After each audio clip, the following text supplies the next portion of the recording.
Welcome to Glitch Cube. We're a gaming podcast, and each week we take a deep into the art of video games. I'm Christian. I'm Chris. And welcome back to another amazing week of gaming, life, and just everything in general, right? Yay. Yay. We're alive, we're here, and yeah, we're enjoying our time. It's debatable, I guess. It could be the Matrix. It could be... That's true. It's all a simulation. Could be purgatory, right? This could be our punishment before we figure out where we're going. And life is purgatory. It's the hero's journey. Right? Ooh, yeah, Joseph Campbell. Thank you. All right. So before we hop into today's topic, let's see if we have some joyous plugs out there. Is there anything that you are enjoying this week that you want to share with the world? Actually, because I'm going to be going on a flight tomorrow, I was actually going to start looking for some podcasts to listen to on the plane. So I'm actually looking forward to maybe some that you could recommend to me. Because right now I'm not really doing too much. I'm just chugging along with Near Replicant. That's really it. Mm-hmm. Well, there's so many out there which are great. I mean, if you're looking for another podcast similar to what we got going on here, actually mentioned it in the last one, but the Side Questing podcast is amazing. Like, they have really great content. WT Famicom is another really, really good one. The Main Quest series is really great out there. If you want something a little more story-driven, you can't go wrong with the Dnd Podcast. True. And Dimension 20 is fantastic. I mean, God, there's so many out there. Yeah, it's like, that's why I was looking at them like, oh my God, like. I mean, I can open up my backlog right here and just start rolling down because I have so many things that I'm subscribed to and listen to on a daily basis. Like, Drunks and Dragons is fantastic. That's a super fun one. Can't go wrong with Radiolab because that's always good stuff. Actually, Rue Tales of Magic, you have to check out. You would love Rue Tales. Okay. It's basically D&D, but Rick and Morty kind of humor. Like, it's just nuts. These guys are insane. They break the game, and it's beautiful. So yeah, Rue Tales of Magic is a great one if you're looking for a story podcast out there. Okay, I'll check that one out too. Yeah, but real quick, if you're looking for something a little bit more like trivia or trying to learn some just stupid facts that could help you out later somehow, if you ever find yourself on a game show or a trivia night at some bar, if bars ever open back up, there's some great ones like Go Fact Yourself or There's No Such Thing as a Fish. Those are really good ones as far as like random trivia or things like that. So yeah, I listen to a lot of podcasts. I see. I think I have a problem. Yeah, at least it's a healthy problem. Yeah, right. I mean, I just can't listen to music anymore. Even whenever. Yeah. Same. It's like if I do, it's like music I've listened to for so long that I'm just like, I'm comfortable with this album. Like it gets me in the feels, and I'll just like listen to it. And it's like when a new album does come out, I'm like, this is cool, and then I just go back to my old music. Like, right? Like, I can't even when I work out, if I do play music because I keep forgetting to sync my podcast to my Apple Watch, I'll end up just listening to playlists that I made in high school. Oh God, that's a little too far back. It's just shitty emo music, and I'm just like, okay. It's like, yeah, like I know all the words, so that's fun, I guess. But it just, I don't know. Even when I'm working out, I don't like listening to music anymore. I like listening to audiobooks or different podcasts out there, just because I feel like it gets me into more of like a Zen mode. Mm-hmm. Instead of trying to keep the pace of whatever I'm listening to, which I used to do whenever I like wrestled. I would listen to hardcore music and try and keep pace with like a double bass and all that shit, right? Yeah. And running at full speed at all times just to go crazier, go harder. But now, like when I run, I just want to not think. I want to like go into that flow state. So I'm listening to just like really nice, soothing NPR. We all get old eventually. Yeah, right? That's a sign of the times. It's pretty bad. But yeah, it's crazy. Because then I'll hear because I can hear my fiance's music over her headphones because it's so loud. And she's listening to like Cardi B and just like big, like crazy beats and just like hard music. I'm like, I can't. It's like I'm exhausted hearing that. You have become a boomer. Yeah, it's sad, right? What am I, 55? It's ridiculous. But yeah, I mean, honestly, as far as like joyous plugs goes, I feel like that's my joyous plugs right there as well, because there's so much. I have so much like admiration for these guys who make these shows and what they're able to do with them, and like it's great because I mean, seeing where we started out, just doing this in whatever room we had available and grabbing a random mic that you find online for like $30 just to start recording and getting comfortable with the idea of talking into a microphone, because that's really weird. And then learning how to edit audio, because that's just a daunting task on its own.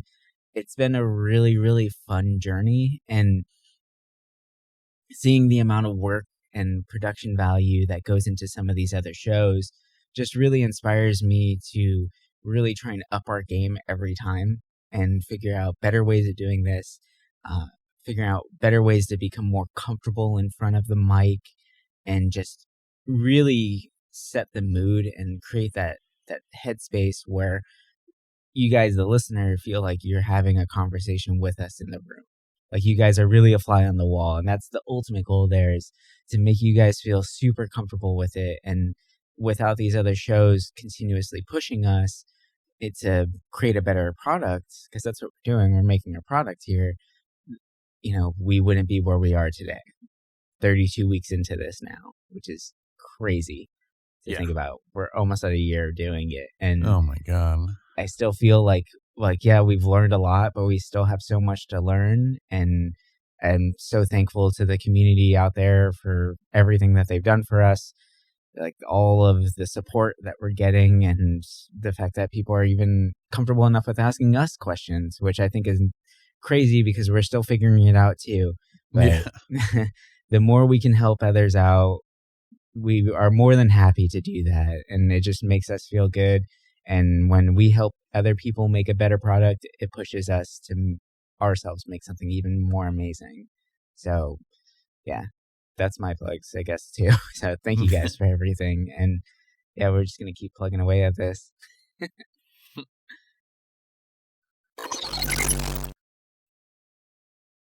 All right. So for today's topic, because time is so precious to us and adulting is super hard, but yet we still want to play games and enjoy them, we wanted to gather some games together that really meant a lot to us, but they're also games that you can beat or complete in a short amount of time and still gain a lot from that experience.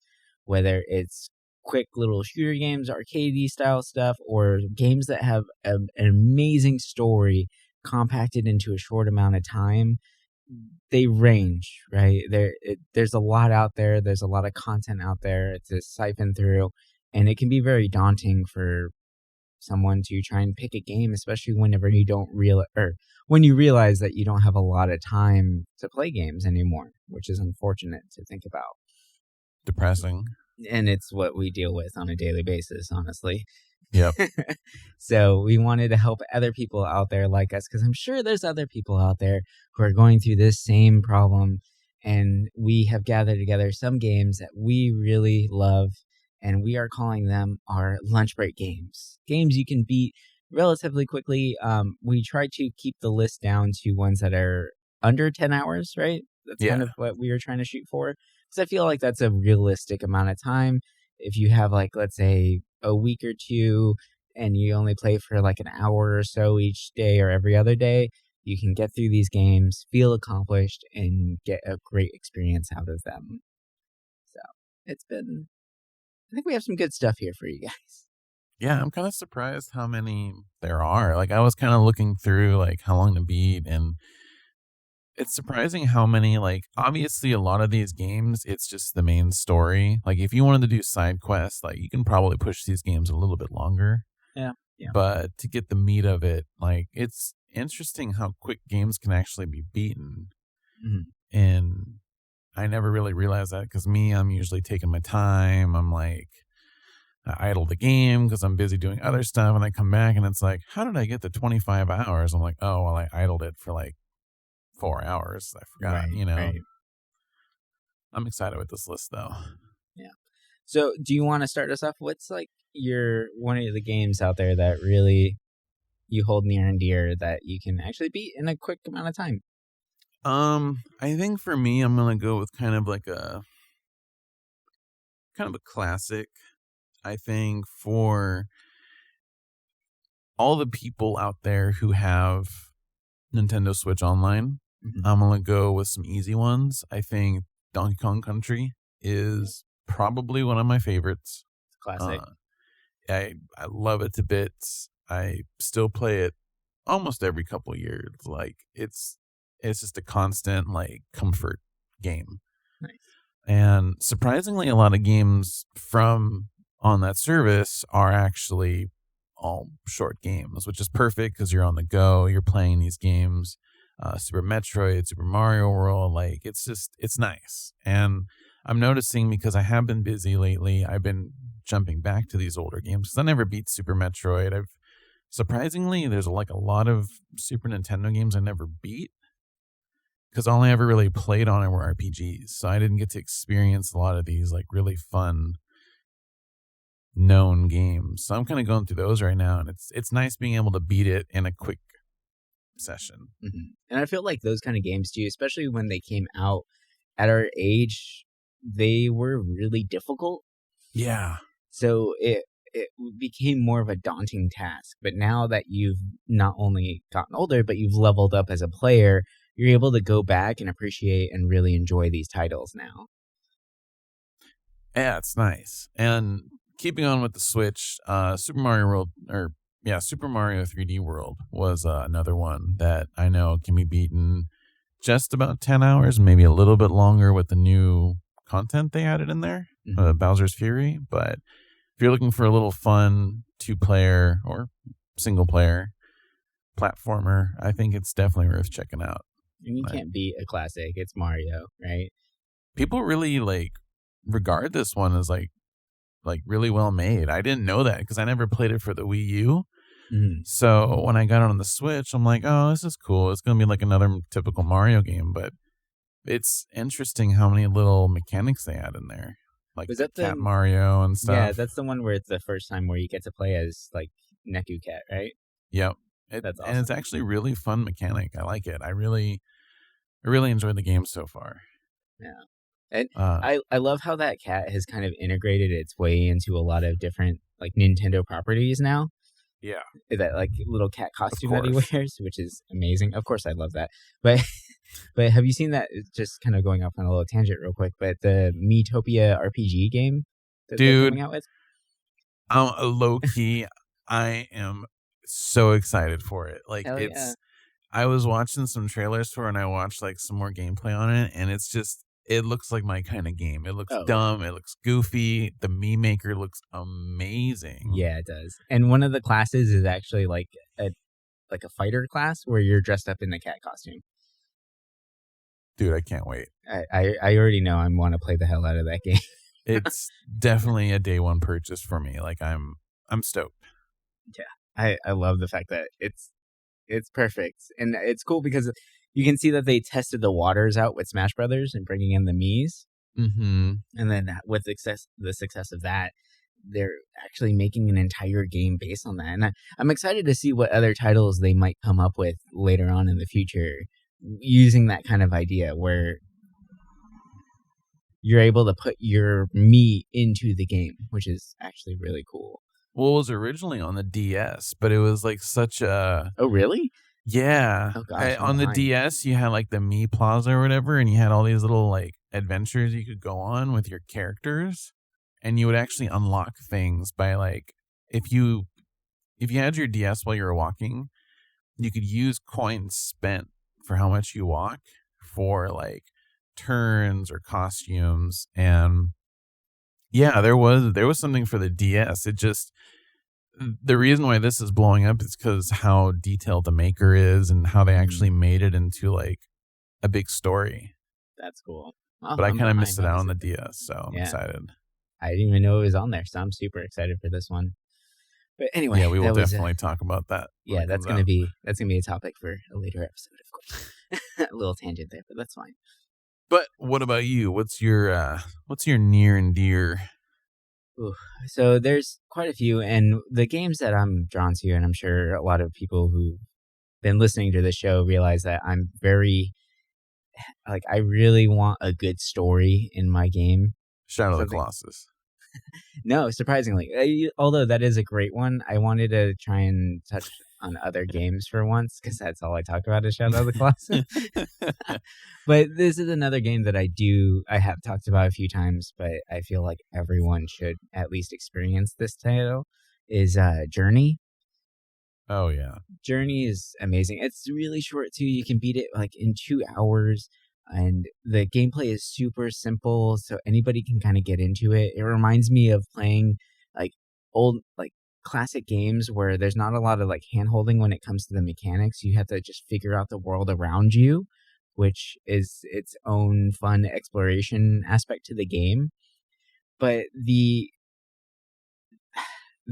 the path that you go through, the trials and tribulations that you as a player go through while traveling through this world to get to your final destination, it's literally this series of it, like it's the various stages of grief as you're playing it, and the amount of feels that you get for this nameless, faceless, voiceless character is insane. Like, I'm not gonna lie, the first time I played through this game, I did tear up at the end as you're walking, and I'm still controlling the character and trying to get up the mountain, and I'm starting to like tear up and choke up because you feel the weight of every single step that you're taking. Like, they did such a great job with the animations and how the player moves, even that it just really it sets the mood and lets you know as a player of like how hard this journey was, like how much it took, or like how yeah, just basically how difficult it was for this person to, you know, go on this crazy exploration for a little bit. And I don't know, there's so much that I can definitely say about this, and I have made reports and like video reports on this for whenever I was in school. I did a lot of breakdowns on this game from a psychological standpoint and like the art and just pretty much every aspect of it. I've picked this game apart, and it always amazes me. And it's one that I always want to go back to, and I always have fond memories of for everything: the visuals, the music, the gameplay, the amount of emotion that's packed into such a small title. It's just everything about it is just so strong. I didn't realize it was that short. I've had it for a while in my library, but I played the beginning when you're like sliding down the sand dunes. Oh yeah, that's such a fun thing, like seeing the trail behind your character. Yeah. Yeah, and I always get so blown away by that, but then I don't know, I put it down and I haven't touched it since, but now hearing like what you said, I actually kind of want to play it just because I always hear so many people praise it. Yeah. And It's literally it's one that you can definitely beat in one sitting. okay. Completely. Just it's you basically the amount of time that you would take to watch a movie, I feel like you get a better experience than you would from 90% of the movies out there. And there's something interesting about that where playing a 2-hour story like this, the amount of emotions that you get as a player, like you get joy whenever you're sliding around because you feel like that would be fun for this character to do. Then you get like fear whenever the enemies are around, and you really feel that like daunting fear. Then you feel like the pain that they're going through, and like the resolution at the end. You feel the like relief that they're able to actually enact or like create these emotions for you as a player it's nuts. And yeah, I can't recommend it enough. I will definitely be playing that soon then. I'm excited. Yeah. All right, so what is another game that you want to recommend to these guys out here that they can potentially beat fairly quickly and get an amazing experience out of? I would definitely bring up Maybe Firewatch. Yes, another amazing story-driven game. I remember hearing back in the day when I was a PC gamer, I would be like on Humble Bundle a lot, and I would see a lot of indie games, and it was always one that popped up for me. And for the longest time, I was like, I don't really feel like an interactive game like this, where it's just like, I don't want to say walking simulator, but that's what everyone kept saying. Yeah, I mean, So it's an interactive point and click. Yeah, and I don't know, maybe like 2 years ago or so, I finally played it, and I was kind of blown away by it. It's beautiful. Like, this game is just, I don't know, I got really lost in it one night, and I think I want to say I beat it in one sitting. Like, I remember it being not that long, but I think it's like 5 hours, right? 5 or 6? I think so, yeah. And it's just the graphics, like, it's so calming, and the buildup of the story and everything. It's a really beautiful game, and I was really surprised by it. And after playing it, I realized, oh, now I see why people praise it like they do. It's nothing like earth shattering, but it's definitely, for like an indie title, I think it's actually up there on my list, like top 10. Mm-hmm. The thing that I love about that title so much is the fact that it's not just a good, like, the main story of the game is really interesting and intriguing, and there's a lot of depth to it. But then you also get the side story or the background story of the main character and how it unfolds and why you're even out there, like, going through like relationship issues and like the loss of a loved one and all this. Like to me, that's showing, like, creating that depth of a character that a lot of games don't do whenever it comes to like kind of these, I guess, adventure-y kind of style games. You don't get like the full grasp of the character that you're playing or why you're out there to begin with. And I love the fact that they included that in there. And they did such a great job with it. With that main character is kind of snarky. He's a little bit of a smartass, but he has a big heart, and it's a beautiful title. I love the background story that they built for that. Yeah, the background story to it really developed in the game so beautifully. It was just perfect pacing. I love it. And it's relatable. Like, that's a real person. Yeah. Hey everybody, just jumping in real quick. Just want to say, first of all, thank you for continuing listening, and obviously you're enjoying it because you've reached the middle of our episode. But before we continue on, we just wanted to remind you all that if you are truly enjoying what you're hearing and you want to learn some more about us, you can find us on social medias, and we have links in our description, and you can find me and all the drawings that I'm doing on Instagram at Kieran, and that's Keuran. What about you, Chris? You can find me at Slappy Cube on Instagram. That's Slappy and Cube at the end of it. I do all retro games or just games in general, so if that's your thing, check me out. You can also message me about ideas and anything, because I love talking. Yep, we both really enjoy talking, obviously, because we are recording a podcast. So if you want to join in the conversation, please reach out to us on the Discord, and let's get right back into this episode.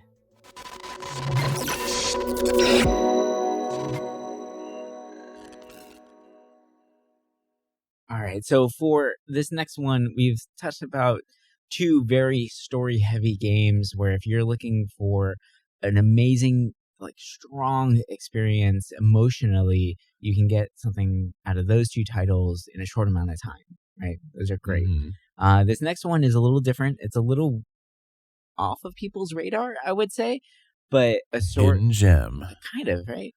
It's from 2012, so it's a little old, but Asura's Wrath is a fantastic title out there that's really fun, and I feel like it's a very underrated title.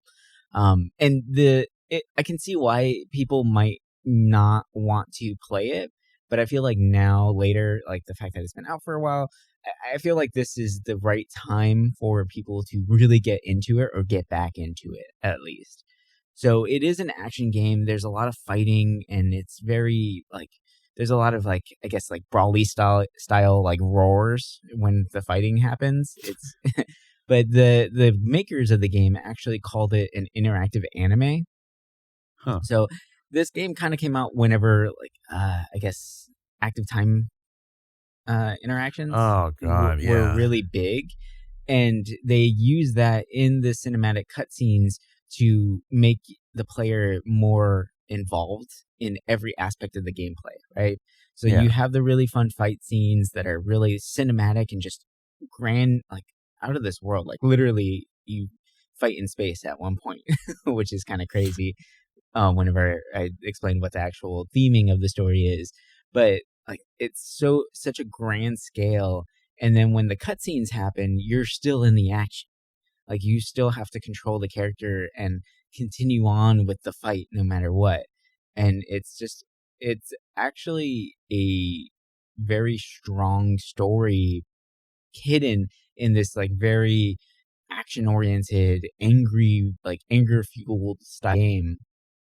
And one of the big concepts behind it that I really admire is the fact that it is based off of a lot of Hindu lore, which is something that I feel you don't see a lot in games, which is kind of sad in my opinion, because there's so many deities and stories and just epic tales within that world that aren't told enough in not just gaming, but I feel like in Western media in general. Like I feel like that's definitely something that needs to be celebrated more and explored more, because these feats that these gods do and the amount of like it's beautiful to see. And yeah, you can watch like Bollywood films and get a lot of that out of it, but I feel like it's something that the Western market should tap into gaming to increase the amount of representation out there. But with Asura's Wrath, you play a general that gets betrayed by other generals. Then they kidnap your daughter, and you're fighting back to get you're getting revenge on the gods that betrayed you. And it's just like to see the fatherly anger and the like this revenge story played out. It reminds me of Old Boy, the movie. Ooh. Right, where like you're just out there where you're just like, I'm done. I can't, like, basically fuck you guys for doing this to me. I'm just gonna destroy you. And what's crazy about this game is while you're fighting so hard that you're destroying your own body in the process. And like they do a weird thing where it's like a mix of cybernetics and like gods, right? So Asura has 6 arms, but 4 of those arms are actually like mechanical looking arms, right? Huh. Actually, no, all 6 are. All 6 of the arms become like mechanical. And while you're like literally like punching things to a pulp, like to nothingness, or stopping a giant fist from space from destroying the world and destroying you, your arms are literally crumbling apart, and it's like the ultimate self-sacrifice because there's nothing else in the world for you, right? And all that you have is your revenge, and that's all that matters, and you're just it doesn't matter what happens to you anymore. So it's kind of cool to see that in a game setting, because that's like the plot of Old Boy. It doesn't matter what happens to him, he's just going to keep going. This game looks awesome. And I didn't realize it's also backwards compatible for anyone that has like a Series X or Xbox One. I mean, it's also on the PlayStation as well, but I didn't know that. It's cool because every time I would go to GameStop, I would always look for their like buy 2, get 2 free for like the 360 games and PlayStation 3. And this title was always there. And I'm like, why is this always here? Like, it was not a good game. Like, I stupidly never picked it up. And after hearing you talk about it, and I didn't realize Capcom did it too, now I really want to play it. It looks good. Like, looking at some of the pictures for it and the videos, I'm like, dude, like, this actually looks like my kind of game. A game that came out in 2012, the art style is still very relevant. And I feel like Yeah, it looks great. amazing. It still holds up really well, in my opinion.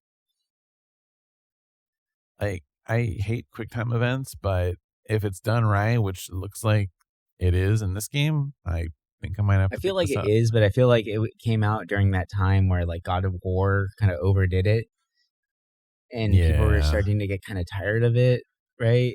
So that might be why it didn't get as much love as it should have. But this title really deserves some love, and I think it's going to be one that I'm going to start playing again because I just want to experience all the craziness of Asura's Wrath all over again. Yeah, maybe we'll do an episode on it. That'd be fun. I'd be more than happy to. Or QuickTime events. Ooh, QuickTime event gaming. That could be fun. That could be fun. The pros and cons. Or relating games to movies. Actually sounds like a good topic. Ooh. Fun stuff. Hints of the future. Like glimpses into what could possibly be or not be. Welcome to Glitch Cube. No, I'm just kidding. All right. So the crystal cube. Ooh, let's ponder and gaze into its glory to see what can happen. For we never know. Ooh. Yeah, all right. That's enough. All right. So what's another title that you want to share with the world out there? So both of these titles kind of came around the same time. They're both co-op, both backwards compatible.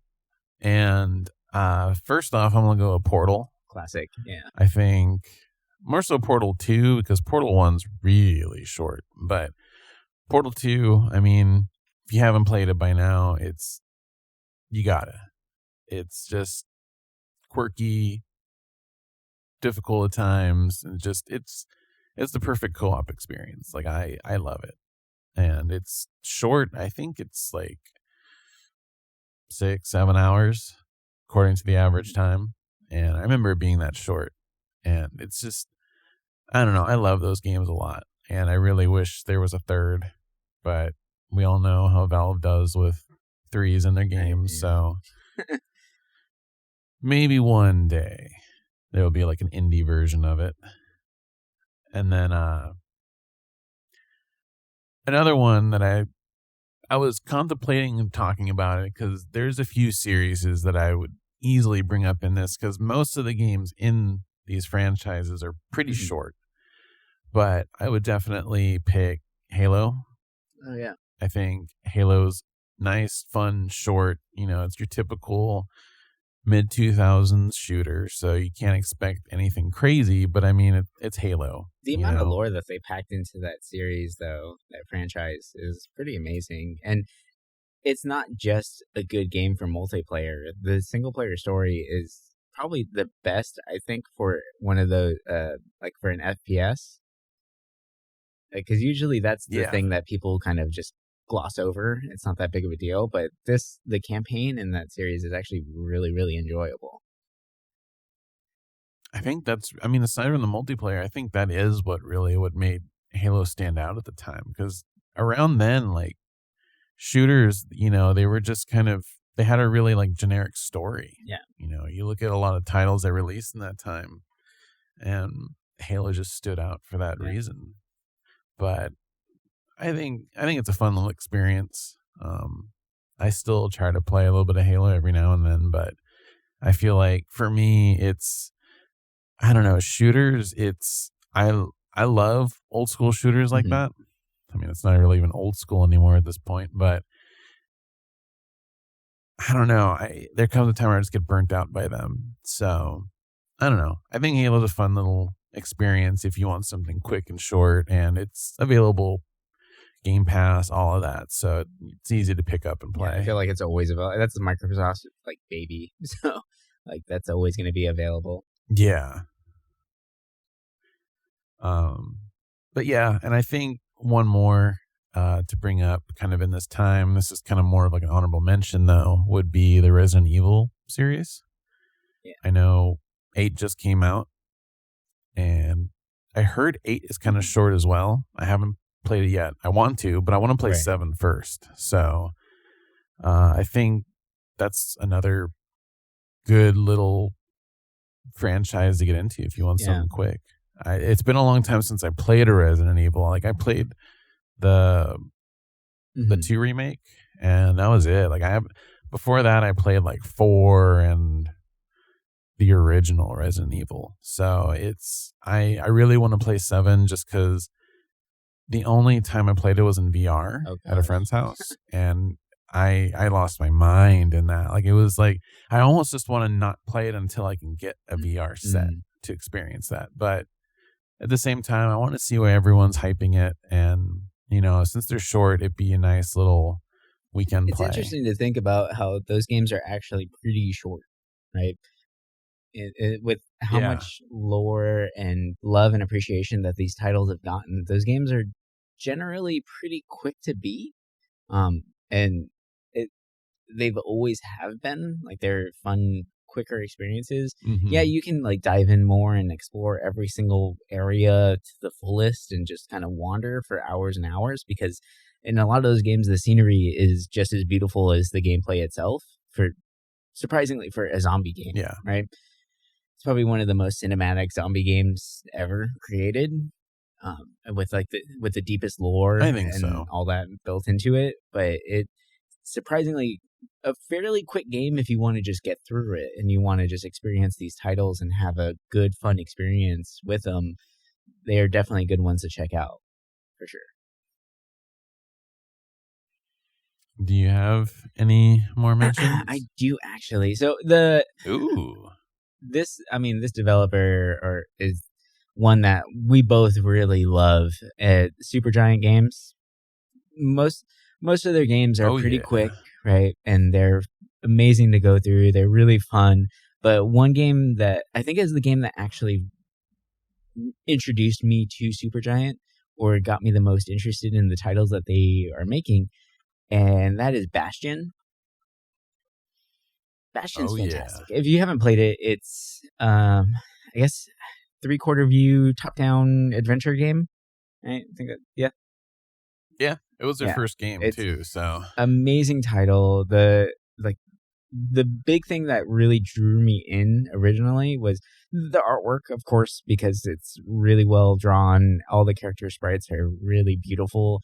But then when I started playing it, the voice acting of the narrator just drew me in, and then that like bluesy, like old school jazz kind of style music was just so beautiful. And it, at first I was like, does this really fit this world? But as you're playing it, it's like, yeah, like this, it grounds it. It makes like, it's funny because like that like kind of earthy tones of the music and all that, really like give the game weight whenever all the platforms and everything that you're walking across are like just floating in space. So it's kind of funny, like that juxtaposition that game creates in that aspect. I don't know if anyone else feels the same way I do about that, but I always found that really interesting, that you're kind of like floating and like it feels almost like ethereal as far as like the setting goes. But then when that music kicks in, it's very like down to roots and like really like gritty and like hard and heavy music that like not hard like hard rock or anything like that, but it just like if you listen to old blues or like old music like that, like it just has this like weight to it that like really grounds it in reality. And it's a funny mix between the two. It's a weird one, but I love that. It's actually a really good point about it. I honestly didn't realize it came out in 2011. Wow. I can't believe it's been also that long. Available on mobile if you're looking for a title that's a little, or if you don't want to have to sit down at a console, because that's kind of the theme of everything that's going on here. Games that are quicker to beat, but also easily accessible. Bastion is available on mobile as well. So if you're just waiting for the bus or you're on your lunch break, you can play this on your phone while you're waiting and get a really great experience out of it. Yeah. I think when I look back on like some of the best indie games ever made, I can see Bastion being up there as like the like original. I think honestly like 2011, that's kind of when like that whole new wave of indie titles that changed the demographic. I think Bastion was one of like the top ones during that time. And I mean, you look at Supergiant's other games, they're all pretty short. and they're all beautiful. Like you look at Oh, that's a great Transistor, one. I love that game, and it's one of my favorites from them. And that one's short, it's beautiful. I never played Pyre, but That I've game heard is decent things about it. surprising. It's another one of those where it hides a lot of really interesting story and lore in what's technically just a sports game, which is really cool. Huh. I haven't played it, but what I remember hearing, you're like you're I can't even remember. It's like an underworld tournament. It's like purgatory, but you're fighting to get out of it or something like that. And that's how they do it, is through these little like ball game tournaments. It's very trippy. I have to look into that some more. I could be wrong on that, but that's fine. Yeah. I remember it was something with like balls, but Sports games. yeah, balls. Play with balls. And for people that don't know, Supergiant are the people that did Hades, for all like the people that haven't Another kept up to date great with one. it. But oh yeah, that's a great lunch break game that, but it's not short at all. Hell no. Actually, speaking on that, I do want to mention, if you are looking for games that are quick to play specifically on your lunch break, or just something like a condensed game or game experience in a short amount of time, like pick up any roguelike out there, because runs are quick you get a lot out of it. Like, while yes, it could take a while to beat the main game or get to the end goal, you're able to get through various runs fairly quickly, and it just depends on how long you can last. And for the most part, most of those runs are like 5 to 10 minutes, maybe a little bit longer for some games. Like 6 hours if you're playing Returnal, but that's different. But yeah. For the most part, when it comes to a roguelike game, you can get an amazing experience in a very shortened, condensed amount of time. And I feel like that's probably why a lot of those style of games are becoming, or not becoming, but why they are so popular, is because time is so precious and we don't have a lot of it now, and everyone seems to be super busy and we need something entertaining now. Roguelikes are great because you can just go in, do a couple runs, play for an hour, and feel like you got a full game experience out of it. Yeah. It's like the arcade experience, but it feels rewarding when you play it, All right, so real quick before we sign off here, there's a couple other games that I just want to quickly mention that I feel like people should be playing, and if they're also very fast games that you can get through. So the first one I want to mention is Inside. It's a really fun game. It's a really fun game. It's really quick. It's another one of those silent protagonist style games. It's side scroller if you're not familiar with it, but it's from the people who made the game Limbo, which is another fantastic game that if you want to play something quick and get a really interesting story, something different out of it. And I won't spoil the story of Inside because it's one of those that you just don't see it coming. At the end, you're like, what the fuck is this? And it's very confusing. But it's definitely a fun one to play. It's a quick one that you can get through. Another one real quick is Minute. And the speed of the game is in the title. You survive for 1 minute, and then you die and you start over. But as you play through the game, you learn certain paths to go through, and you can unlock different doors and different like respawn points, so that your 1 minute, it becomes very what's the word? Efficient.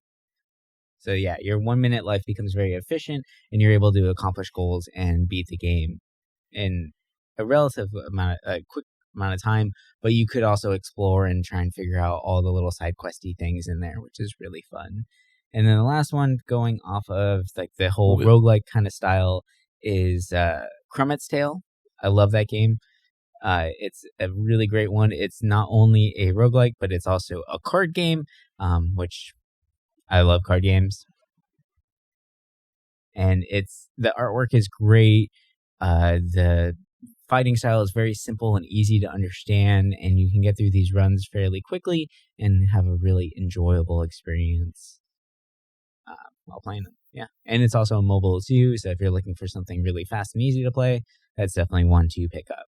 With that minute game, is it where like the paths you find, do they stay unlocked after you die, or do you have to redo everything every time? Not all of them. Okay. Like what you can do is actually, I don't think any of them. You have to. What you do is you basically you unlock different like respawn points, and from there, that's how you kind of progress the story along. Oh, gotcha. Yeah. But like if you want to go, I think you do unlock certain items and they stay with you. I can't remember. It's been a little bit since I played it, but it like you are repeating a lot of things fairly like a lot. But as you unlock things, it does change stuff for your next runs, and you just kind of have to figure it out. It's all trial by error. Huh. Yeah, which makes it a little bit more fun. And the art style is cute. It's adorable. So. Yeah, I like that style. For me, I just have maybe like one or two. I think if you want like it's kind of a classic, but Undertale is one that's pretty short. Mm-hmm. Everybody loves Undertale. Exactly. I don't need to explain Undertale to anybody. And then one that a friend actually brought up to me, and it's one that I've been meaning to play for a while. And he said this is like one of his favorite short ones, but can be long, as Outer Wilds. Oh, yeah, I've been wanting to check that one out. I didn't realize it could be beaten that quickly because it seemed like one of those games that you can just really explore, but it's been a title that I've really, really wanted to play just because I remember when it came out, everyone was like, this game's fantastic. And at the time, I was like, it looks too slow paced for me. But now I'm like, oh, this actually does sound good when I hear more about it. Yeah. It looks like a game that would be super, super long and like a big commitment. Yeah. That if it's one that you can actually play through pretty quickly, I didn't realize that either, then that would be fun to kind of go through it. Yeah. Like I think he said it was like around 10 hours, maybe 12. And I mean, that's still a pretty short amount of time. It's definitely not bad. All right, so I think that's going to do it for us this week. Thank you so much for listening. We really appreciate it, and we appreciate everything that you guys do for us. And we're excited to just continue making content for you. Yeah, so if you like what you hear, share it with a friend. Let people know, spread the word, because that is the best way for us to continue growing and all that fun stuff. But yeah, so thank you guys again for listening. Thanks for everything. And bye.